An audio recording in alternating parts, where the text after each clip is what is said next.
Welcome to Collaboratory. I'm your new host, Matthew Whetstone, as Mike Schneer is on a much-needed vacation out in Alberta wrestling buffalo. The show Collaboratory is where Mike Morris is going to improvise an animatic with a little bit of help from our audience. And along the way, in the next hour, each of us are going to get the chance to learn a little more about the craft of storyboarding. Now, to bring our storyboard to life, we're going to need three things from our audience. We're going to need two characters, one setting, and one conflict. And in this episode, we're going to see how all the elements come together. And in the next episode, in 2 weeks, we're going to see the resolution of it. So if you have any incredible ideas, please write them down in the comment box and Mike make them appear. Now, to give everybody an example of where we did what we did last time, we had a mantis shrimp face off with a raccoon under the sea for some real estate. And in the conclusion, the shrimp ended up defending his territory with a swordfish. So as you guys can all see, the weirder, definitely the better. Mike, do you have anything to add? Well, not necessarily weirder the better, but just something fun and interesting. And if you've seen our previous shows, something different than what we previously had. That would be awesome. No, that'd be incredible. When you're looking for great ideas for a storyboard, would you say that maybe you tend to go towards, like animal characters or human characters? What tends to create a really interesting storyboard, or at least is a lot of fun for you to create? I don't know. That territory is pretty nebulous, actually. I don't know if there is like a hard and fast answer. I guess really it's just the messenger for the story that you want to tell. Sometimes things are told better with animals.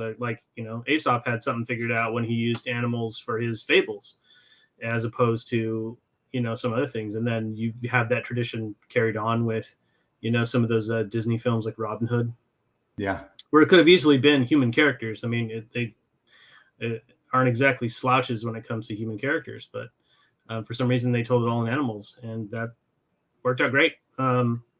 Sometimes you need to have a human story to, humans to tell a human story.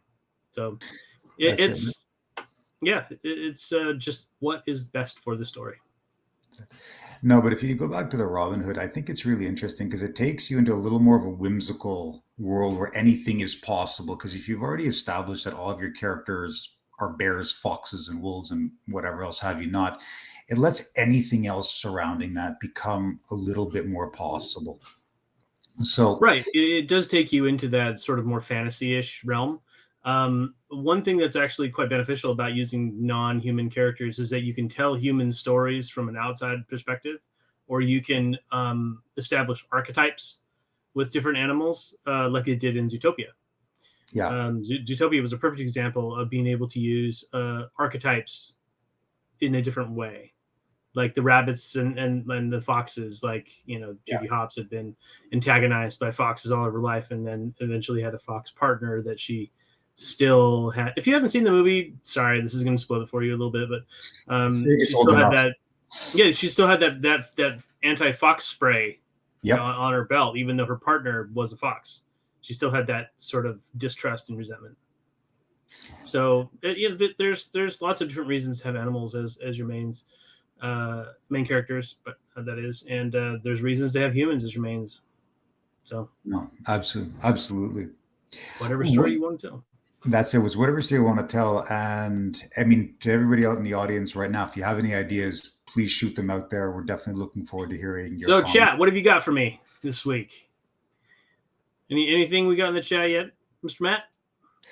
No. It's been a little bit quiet right now. I'm sure they're all just building up great ideas that you're going to be able to take to life. I hope so. Let's give the chat. Let's give the chat another minute to see what pops in, and if not, we'll figure something else out. So, what do you find is the most challenging when you're trying to put a character scene together? Challenging. Well, I mean, composition is something historically I've sort of struggled with over my just sort of artistic journey. So composition, sometimes finding something really interesting, sometimes takes a few iterations. It gets better as you keep going with art, but I had struggled with making interesting compositions for a long time. And then, once you figure out in storyboarding sort of shot language, that makes it a little bit easier, where like, oh, I need a down shot, or I need an establishing shot, or I need just something that's really close, like an extreme close up. I want to see like the capillaries in the eyes, sort of thing. I think that's one of the things that storyboard artists and storytellers in general, if they're going to use this format for making their art, I suppose, that's definitely something you really want to learn. Okay, so we've got our first thing that's just popped in from, and I apologize if I don't pronounce this first name correctly, but Felicia Harris. And she's saying a child seeking shelter in a storm. Okay. Child seeking shelter in a storm. Do we have an antagonist? Is it Felicia, perhaps? No, Felicia is the person. But I believe the child would be the protagonist. Right. And this is the child. So you know what? We have done a lot of comedy stories. I think it would be interesting to do something a little bit more dramatic today. What do you think? Absolutely. And I don't know if this is possible, but could we maybe make the storm the antagonist? Sure. That is classic man versus nature. Exactly what I was thinking. Okay. So We've got another one here. Sure. A conflict between a woman and getting into her favorite jeans after way too long. Oh, that's funny. Yeah. But I think that falls a little bit more into that's definitely more comedy. I mean, I can see that much more clearly in my head.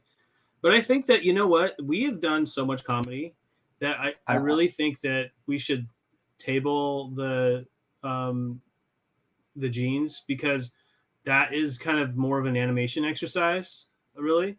I think we should do something a little bit more dramatic here. I think that's definitely warranted. I mean, with stuff that's going on in the world right now, that seems pretty on the nose. Okay. With some current events. And Felicia has given us a second part of it, maybe to flush it out a little bit. And they find an abandoned horse stable. Maybe there's a horse in there that can be the second character. That's her friend, helps provide a little bit of comfort along the way. But I think that we've definitely got the whole premise of a young person looking for shelter during a storm. Okay. Shelter. So if it's a horse stable, then obviously this place has to be rural. Yeah, somewhere out in the country. In some way, shape, or form, it has to be in a countryside. So we need to establish a countryside, maybe some sort of like mountainous territory. And this is going to be, sometimes I like to draw with a really thick brush, just to make things sort of a little bit more free and easy. Sometimes it's kind of nice to just drop down some large tones. We'll just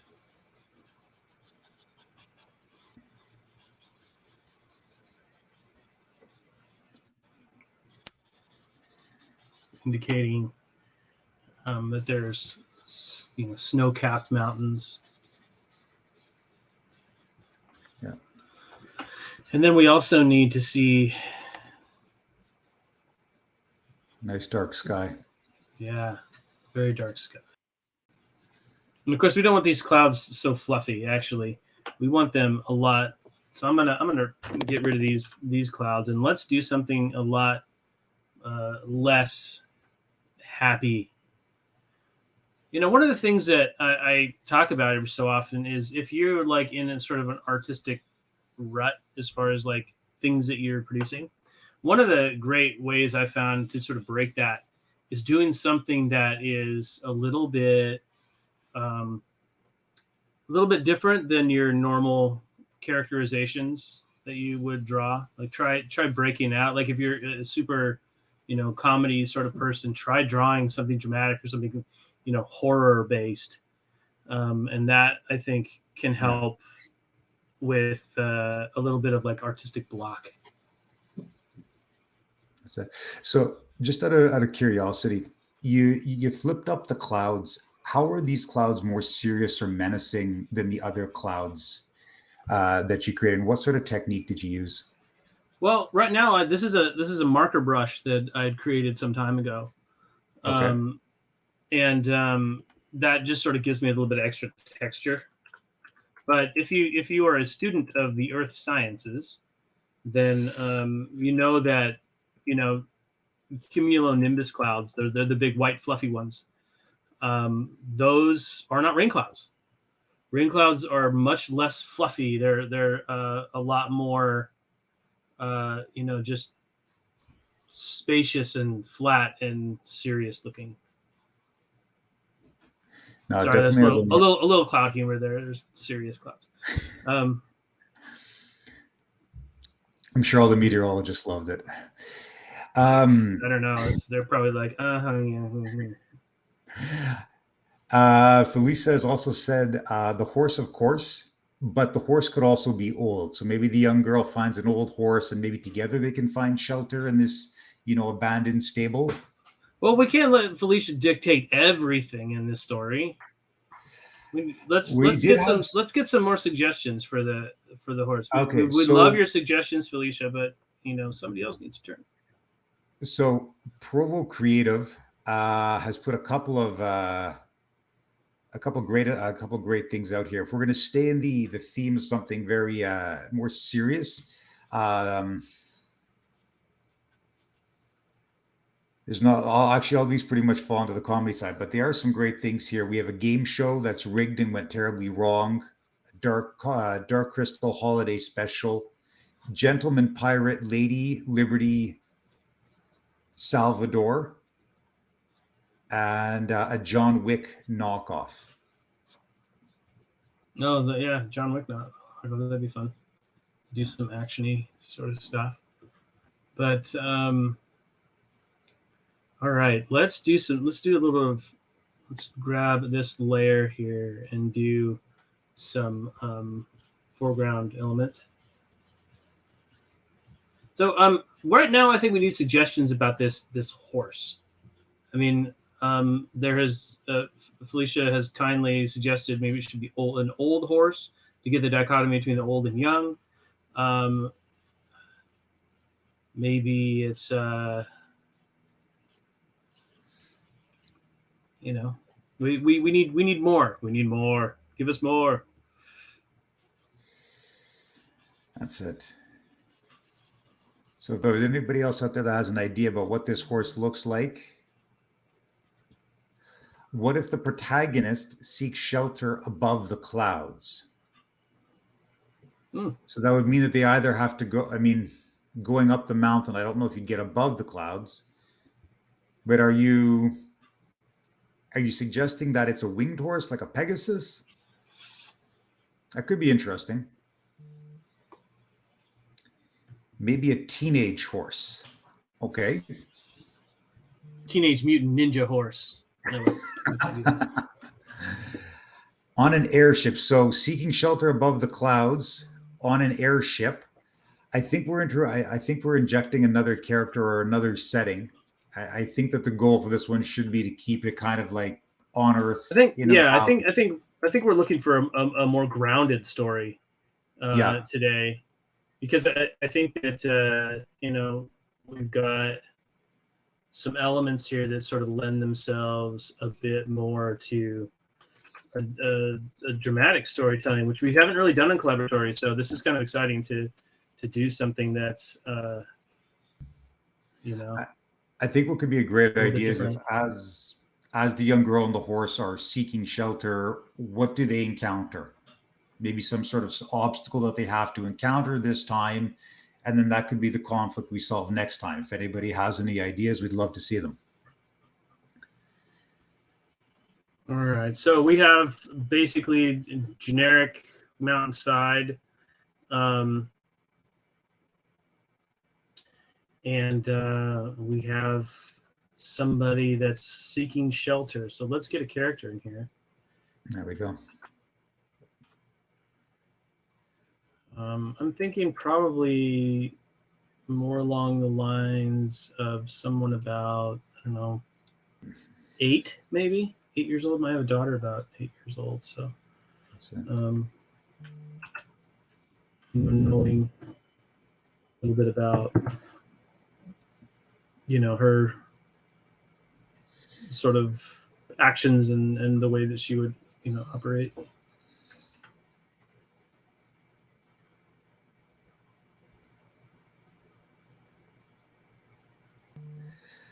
Okay, so we had an interesting idea that came up. One of our viewers said fire. Maybe that the horse and the girl are separated by fire somehow. So maybe the storm came down. There's a tree that's fallen.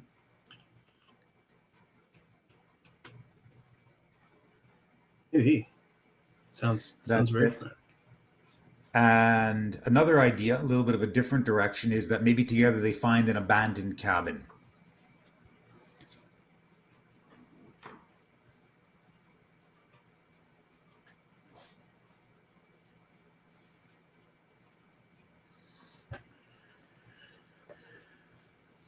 So, Mike, how long have you been doing storyboards and working in the animation industry for? About 15 years. That's pretty incredible. What was your favorite project that you worked on? Oh, I can't really point to a favorite. I've liked different projects for different reasons. Okay.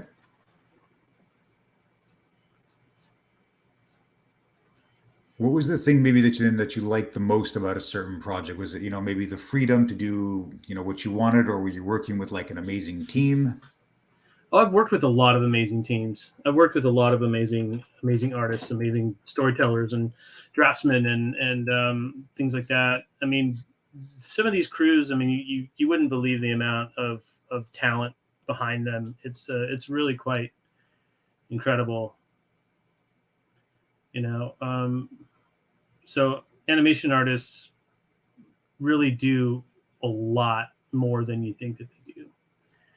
They are quite prolific artists in their own right. But I've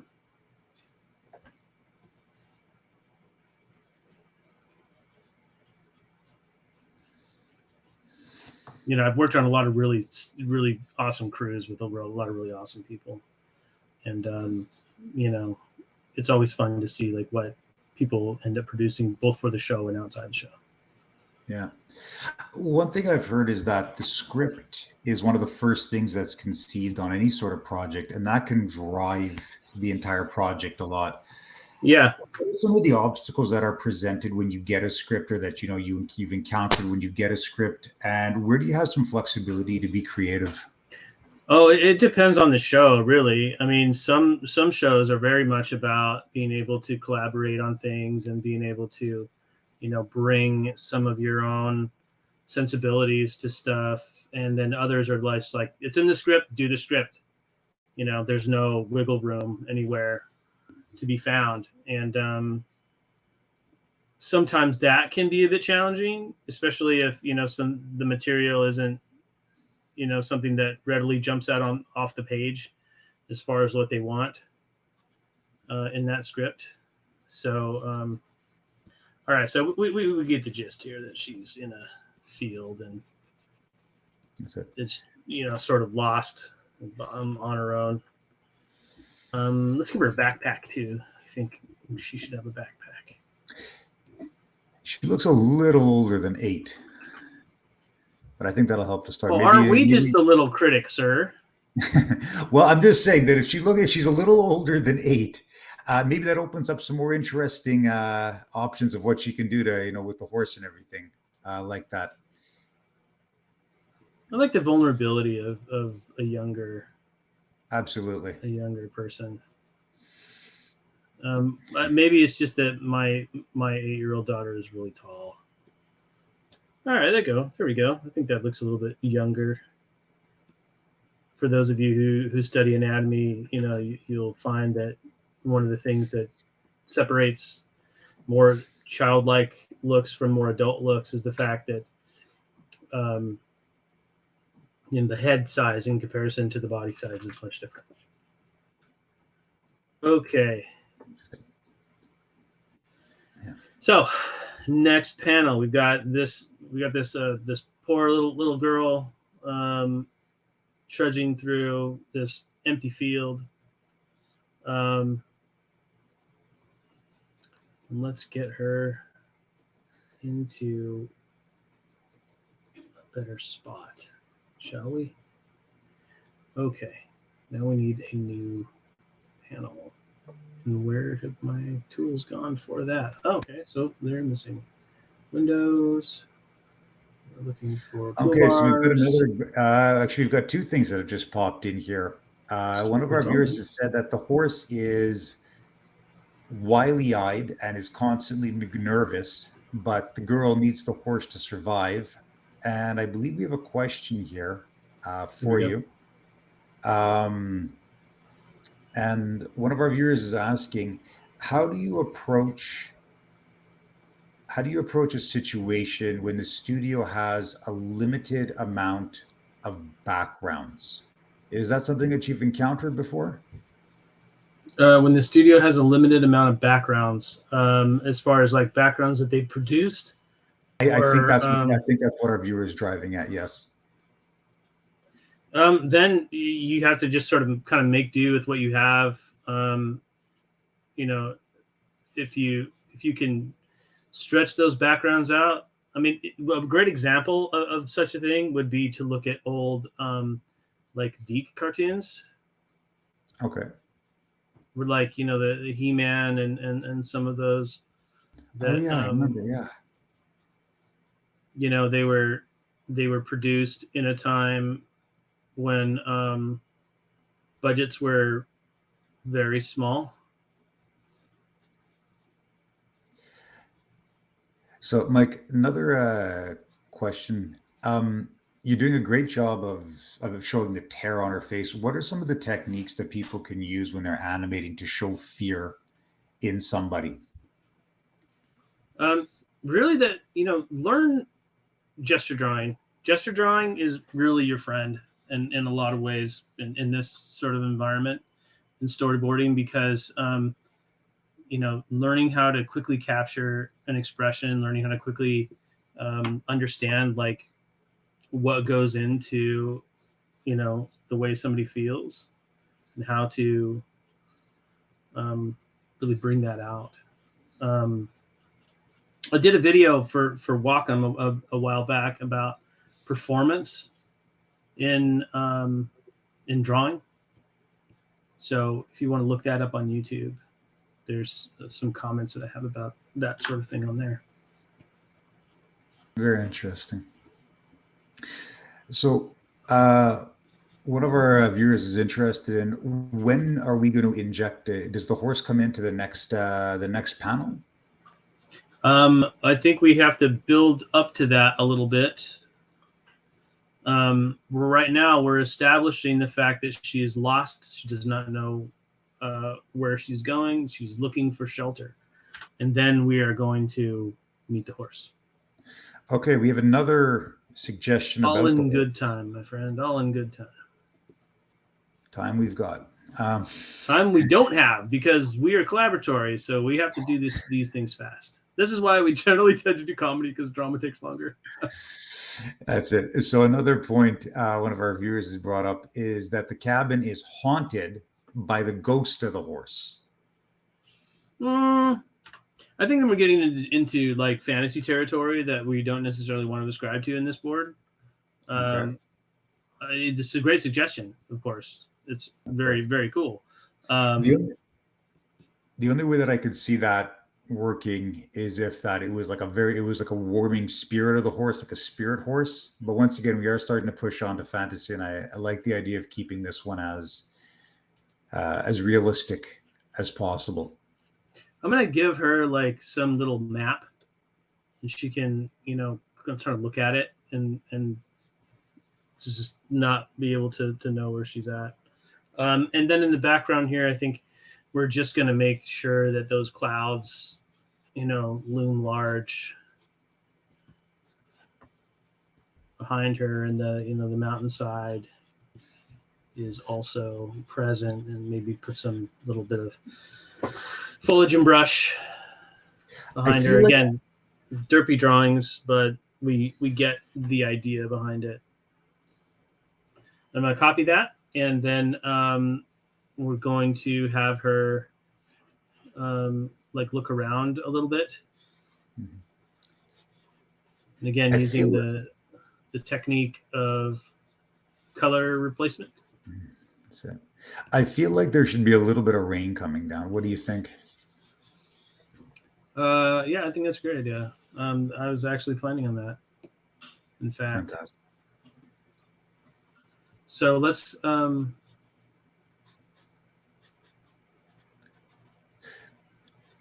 So what was the technique that you're using? You said it was color replacement. Yeah. So what I usually do in situations like this, where I've got like something that's going to stay largely the same, and then one thing's going to change, is I'll just turn this color. I'll turn what's going to be going a different color, and what's going to be staying will be in the the color that everything's being produced in this case, black.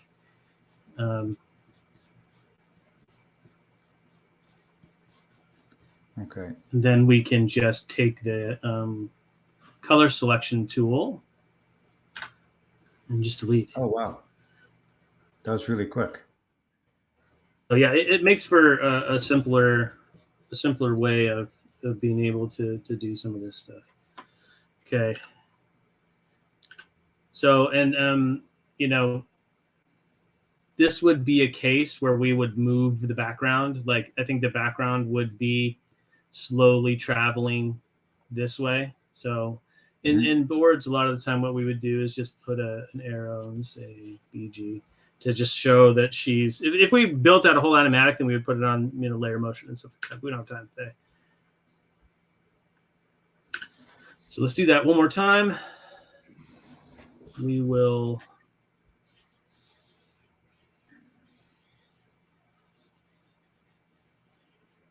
take this, and this time we'll just turn it blue for kicks and giggles. And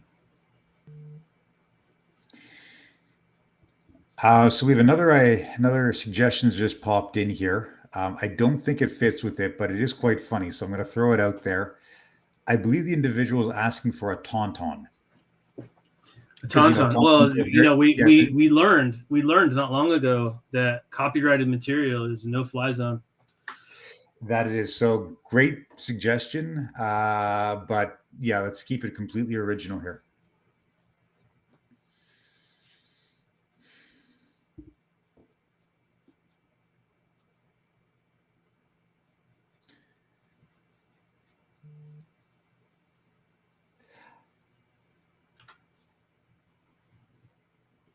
So, Mike, in your spare time, have you ever created your own storyboards for like an idea that you had kicking around? And can you share with the audience what that was? Of course, I could, but then it would not be as close to the best as I like it. Okay. So eventually, when it's something like that is ready, I can totally share it. That'd be really cool.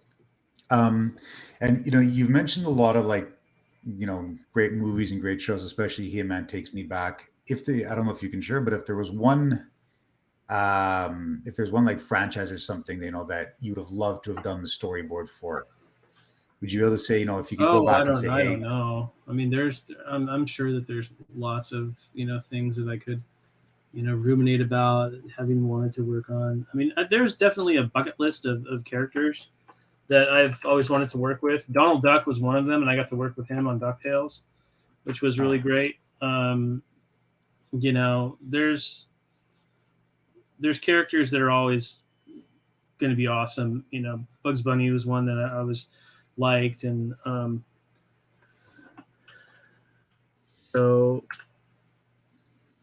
you know, there's characters that are always going to be like part of, you know, the icons of American cartoons, and those are always really, really cool to work with. But I find that in service to those cartoons, Calvin and Hobbes is one that I think would be really, really cool to work with, because I've always liked them. But in service to some of these like pre-existing creations, I feel like we're also sort of you know, dipping ourselves out of something new and interesting and creative from a person's own experience, instead of, you know, just continuing to rehash stuff from the last century. Yeah. No, you touched on something. I grew up reading Calvin and Hobbes, and you know, I'm sure there was something to do with, you know, copyright, but I was surprised that never found its way into a cartoon show, because I just feel that it lent itself so well to it. Some of the ideas were so far out there, and the concept that stuffed animal becomes alive when nobody's looking, or in Calvin's imagination, is just it's a great idea for a cartoon show. Well, that was by design. Bill Watterson never wanted it to be commercial, as you know, like a huge commercial thing. Like, he always wanted it to be just a comic strip, and that's what he got. He never gave the license to anybody, because he, in his mind, he wanted it to remain pure. Yeah. No, and it's great that he was able to do that, because, you know, here we are many years after it's ended. We're still here talking about it and reminiscing on how much fun, you know, it was. Well, it was such a you know, creative thing. And I think that, you know, a lot of the times when we are just, you know, rehashing somebody else's creation, we're just basically drawing fan art. We are robbing ourselves of creating a Calvin and Hobbes, or creating something interesting of our own, that we can speak to our own experience, and we can speak to, you know, the kinds of stuff that we want to see in cartoons ourselves.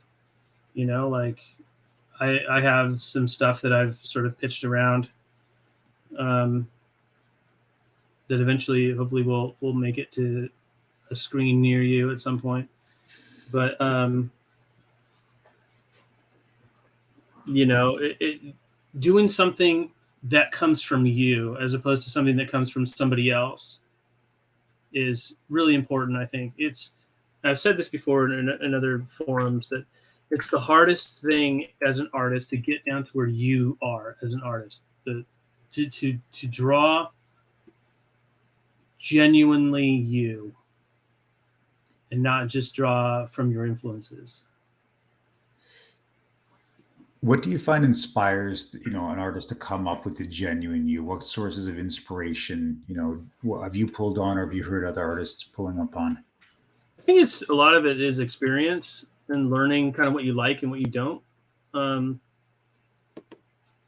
But some of it is just like, some people just have an interesting and different worldview than others, and something to cultivate, really, and not leaning towards something you've already seen before, and sort of trying to get out there and do something that's not like, you have to explore your own sensibilities, and you have to do that in the real world. You can't do that watching a cartoon and, you know, riffing off of it. You have to get out there into the real world and get your life experience, and draw what you see the way you see it. All right, so we have another question in the from the chat here. Somebody wants to know, how do you pitch an original series? Well, you have to have an original series first. That's a big part of it. So if you have an original series, I mean, if you want to pitch it to like a studio or something like that who wants to pick it up, you know, that requires often an agent. to make those connections for you. Or sometimes studios will have like a pitching hour or something like that. You can also go to conventions and places like what was it, like Kidscreen or MIPCOM or one of those places that is actually like a marketplace for ideas. You can take your idea, make it into a book, and release it that way, like whether it be a comic book or graphic novel, or or just maybe like a small YouTube series. Some people do webcomics. The list is wide and varied of ways that you can get something produced. But I mean, a lot of time, dry pitches, not really going to produce the kind of results you're looking for. Okay. And it's really, pitching something and getting it made is both equal parts luck and timing and having just a really solid idea. I heard that when Hillenburg pitched SpongeBob SquarePants, he just walked in with a model of SpongeBob's house and said, "Here's, he lives in a pineapple under the sea," and it was like sold. Boom, we would love it. But not all of them are like that. Sometimes you'll get picked up for a development deal, and then it'll sort of like die on the vine.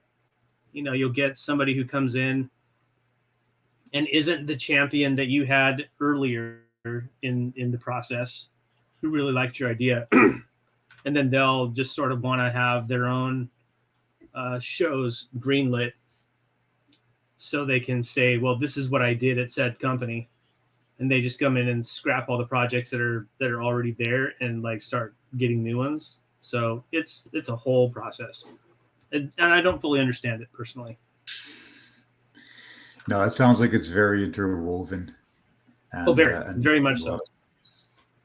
Okay, so let's do the point of view of this map, and we'll have like this little part of the map that's sort of fluttering in the wind. Yeah. And again, these are going to be really terrible drawings because we're we run out of time so fast here. I know we barely got 20 minutes, but can't be drawing that bad though.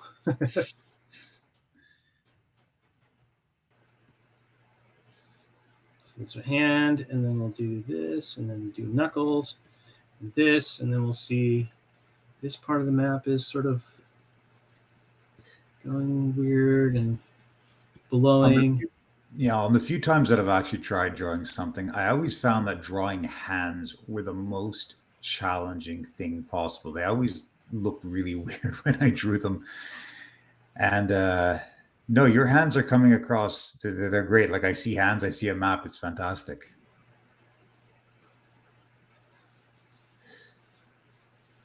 So we'll do like topographic lines and some other things. And, like this is such and such town. This is such and such town.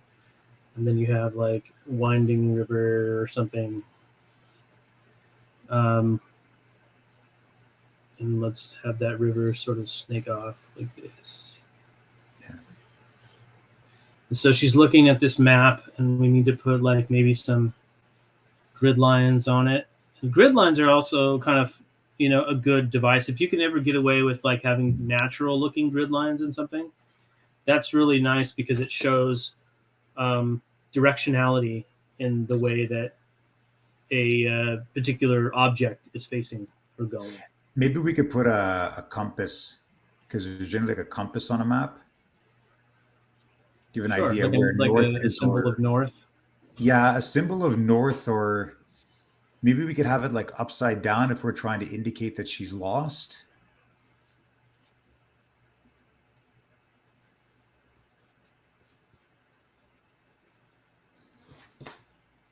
Then, we can also, that's not the wrong thing, or that's not the right thing. One fun thing too, if you feel like your shot is missing that bit of pizzazz, you can use the perspective tool and just sort of pull that out a little bit.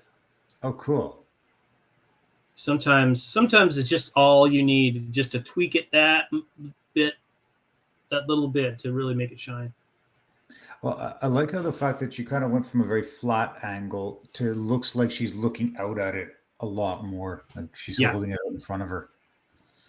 Yeah. So this will be like the road, the interstate type road. And now is where we're going to get to the rain.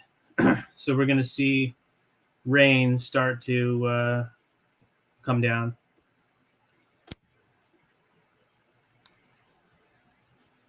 Oh yeah. Actually, you know what? Let's not start it in torrent. Let's get one come down. And we're going to turn on draw behind on this. Okay. To make it look like it's being stained with water. Another tool that's really fun in Storyboard Pro 20 is this autofill. So I can just do that. Oh wow. And have this sort of come down.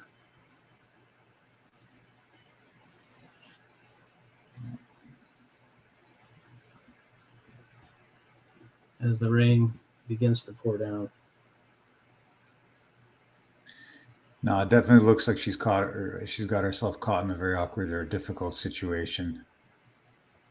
And then we're going to take some of these raindrops. We just made a duplicate panel. And then we can take some of these. And this is, sort of like a little bit of an animatic trick. But oops, don't want to get rid of that. And you can take these same blobs and just hold down Shift and Alt and just make them bigger so they're spreading.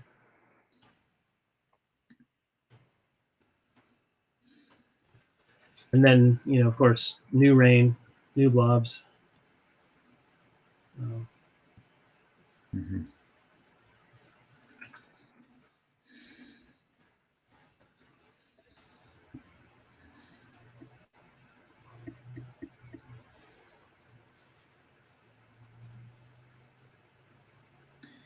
Yeah, it's never a good thing if you're lost and your map's getting soaked, is it?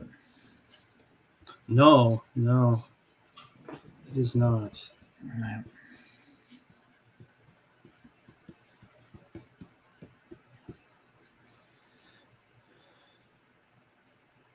Okay, and then I think we can either cut back to this, or we can actually, you know what? Let's not. Let's do an upshot.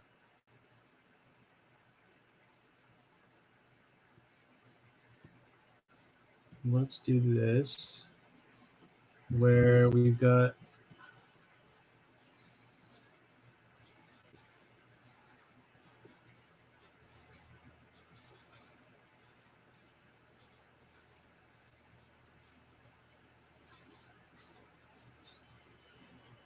this is blowing in the wind.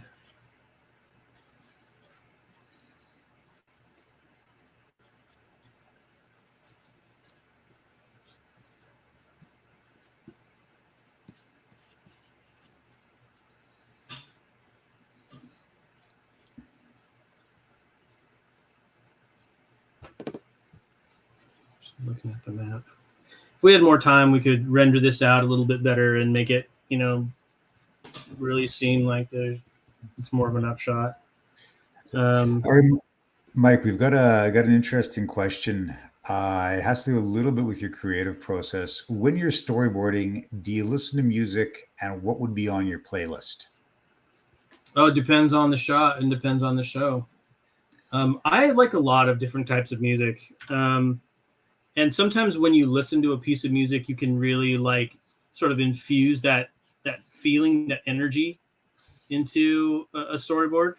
Like if you're doing like a really heavy action scene or something like that, sometimes it really can pump you up to play some, really upbeat, up-tempo music. Sometimes I like to listen like, lo-fi, beat stuff. I like electronica, I like disco, I like classic rock, I like 80s music, I like all kinds of different stuff. I never got into like, heavy rap or anything like that. That's just something that wasn't really something I gravitated toward. But, if you're doing something in a more of an urban, environment or something like that, toss on a couple beats and see if that inspires you, you know? No, that's it. I mean, it's really interesting how music can inspire us, or it can even bring, like something to life. I can imagine that. Sometimes I'll think of music videos. Like if I hear a song, and I'll think of like a music video in my head. There was a music video that I wanted to do for that song "Come With Me Now" by Congos, in like an old school bare knuckle boxing ring, like underground illegal fight sort of situation. And there's a hostage situation and a bunch of other stuff, and basically some bad guys want this awesome fighter to throw a fight. Yeah. And they've got a hostage that they're gonna mess up, and then it's a whole thing. But sometimes you just think of ideas like that and it just so vividly comes to your mind. Yeah. What music would fit well in the background, or just what music is inspiring the art. It goes both ways. That's it.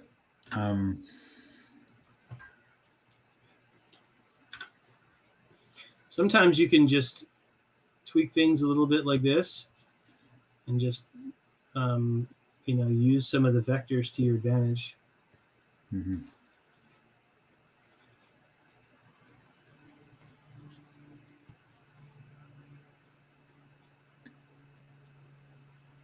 No, I like how you've really brought up her gaze and everything. Like she's trying to look to figure out where she's got to go, or she's stunned at the distance. She still has to travel. She's got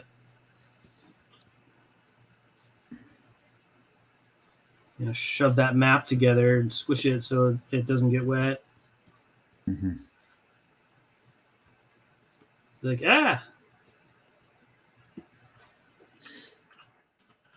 Then you gotta do things like up the hairline and. Even though time's winding down, I think we need to give this character a name. So maybe if we have any ideas over in our from the audience, what can we name her? Felicia. That's it.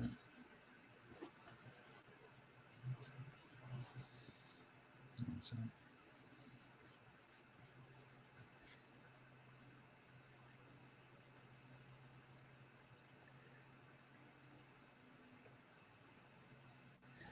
Okay. All right. And then I think maybe we need to see in the background.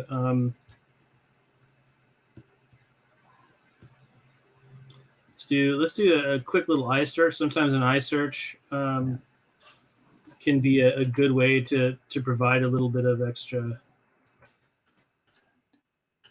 Okay, so we've got a few interesting names here. We have Felicia, Adele, and Jordan. I have a cousin named Jordan who's a 6'5", very tall bearded man. So that one doesn't play for me as well. It might not fit. Astrid. What about Astrid? It's How to Train Your Dragons. Okay. Adele? Singer. So I guess we're going with Felicia. I love it.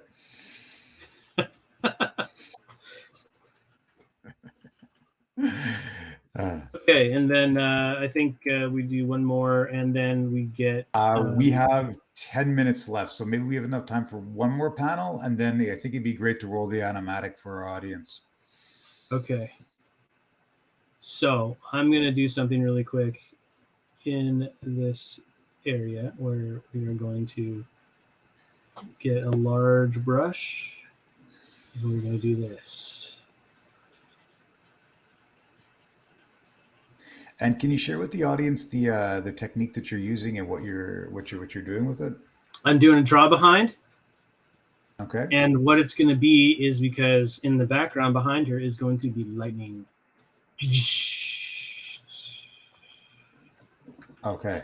So we're going to do a darker background right behind, and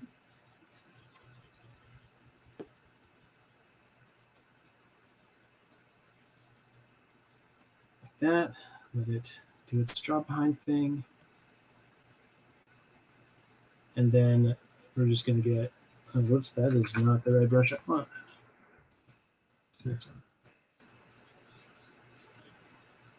Oh, yeah, now we have to turn off the draw behind. We don't want that on there like that.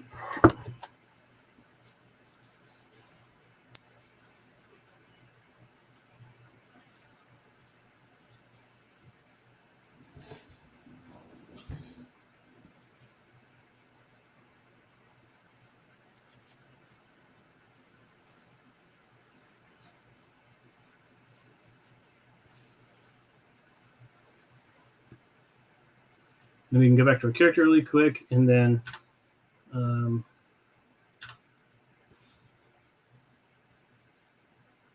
even bigger reaction.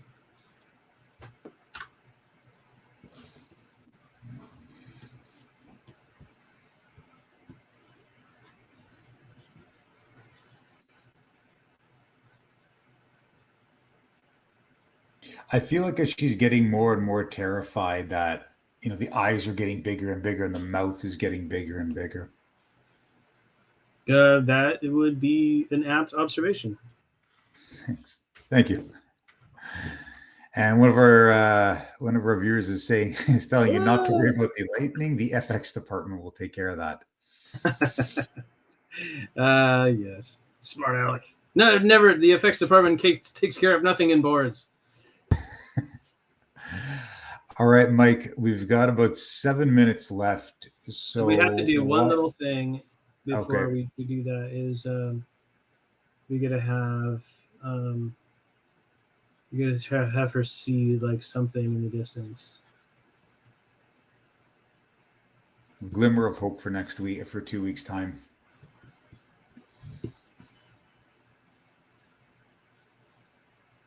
Yeah, we gotta have her. We have to give her a destination, maybe with some trees or something like that are sort of blowing. Here, we need her to have some sort of something to latch onto. We can use the mountains to our advantage here to make those rolling hills. Give it a nice little dip. Anyways, okay, cool. Folks, I mean, we didn't get terribly far, but because drama always takes longer than comedy. But we have this very dramatic scene of a lost little girl who's in the wilderness, and she's trudging around. She's really sort of scared, clutching a little map and looking around. Is there anything? And then she looks down and starts looking at her map, and then it starts to rain. Oh no, I've got to do something, anything, and then lightning. Whoa! And then we see this. We might do like an insert shot here first, where she just starts booking it. And we see her. She just is scared, and just we see her start, running, and then. Maybe she's just running terrified, and that's when she comes upon the horse, the place, this bit of shelter. Yeah.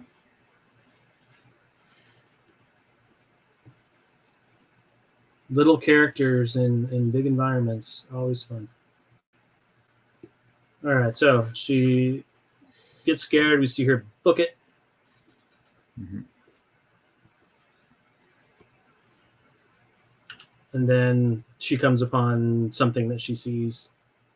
This would have to be a reveal, I think. It would have to be a reveal. I think that's a great place. I think that's a great place for next week to pick this up. I think so too. Before we sign off, Mike, once again, thank you very much for coming and spending an hour with us and doing Collaboratory. Are there any projects or anything you want to bring our attention to?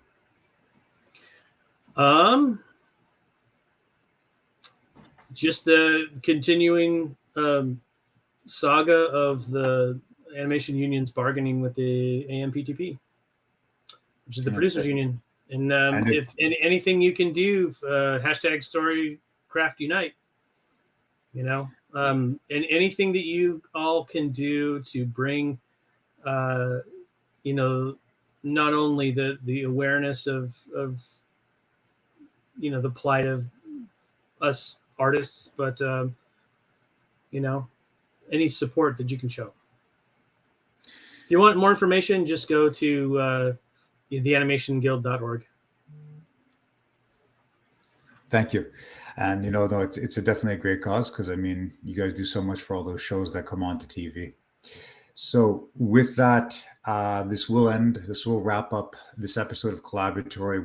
We will be back in 2 weeks to see the exciting conclusion of Felicia running through the storm.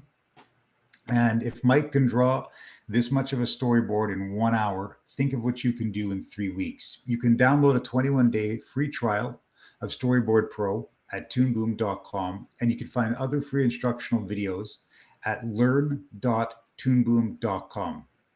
As well, if you're interested in seeing more interviews, please visit blog.toonboom.com for more articles about storyboarding, animation, and 2D game design. And until next week, keep your pens on the tablets, and thank you very much. Bye. Bye.